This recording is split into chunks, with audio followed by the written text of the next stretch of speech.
Shalom. This month, as we prepare for Rosh Hashanah and Yom Kippur, we look back at the past year of our lives. This is the time when we consider our individual successes and where we missed the mark. We also have the opportunity to see how we have done as a community. Being part of a community, whether large or small, is filled with challenges, joys, and sometimes sorrows. We share responsibilities, we help each other overcome obstacles, we comfort each other in times of loss. We come together in common purpose to create a larger family, so to speak, while honoring and respecting each other's individuality. As in ancient times, when the Mishkan was built, everyone contributes their time and talents, and no one's participation is insignificant. As a natural consequence of working, praying, and celebrating together, we feel part of something larger than ourselves. In our Temple Emanu-El family, among other activities, we come together to feed the hungry, house the homeless, warm camp children with blankets, and connect our community to that of our Syrian immigrant neighbors, helping them to adjust to their new lives. This spring and summer, our teenagers have introduced us via Zoom interviews to all of our senior staff. Thanks to the outstanding efforts of visionary staff members and tech wizards amongst us, our congregation has continued to study and pray together, connecting all of us to each other every day. Never has the idea of community meant more to me than this past year.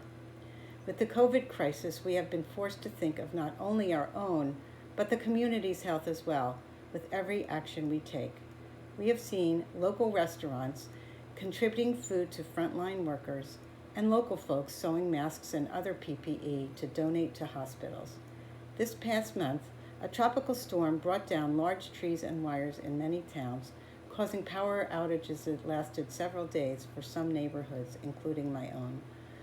Friends took our food and stored it in their extra refrigerator, and then invited us over to their backyard for a socially distanced dinner.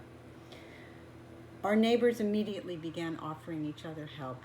Within one day, our house was connected to a small generator gifted to us by our neighbor across the street. Another neighbor drove her truck around the streets of our neighborhood, picking up debris and delivering it to the conservation center. All of us kept in touch, in person, by email, and by phone, with the latest updates. We help each other shovel snow in the winter, and in pre-COVID times, have had block parties twice a year. Here are some thoughts from the CCAR on the theme of community.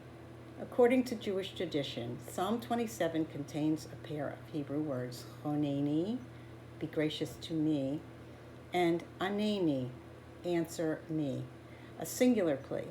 On Rosh Hashanah, in Avinu Malkeinu, these two words are changed by a single sound to chonenu, ve'anenu. Be gracious to us, answer us. With the psalmist, I petition my God. With the congregation, I petition our God.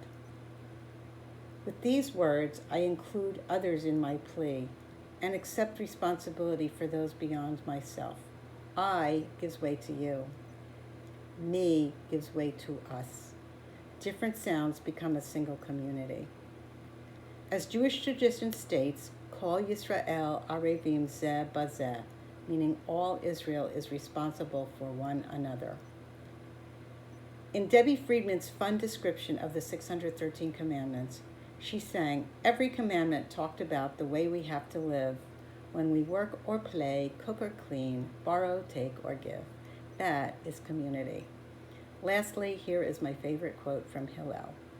If I am not for myself, then who will be for me? If I am only for myself, then what am I? And if not now, when? Shana Tova.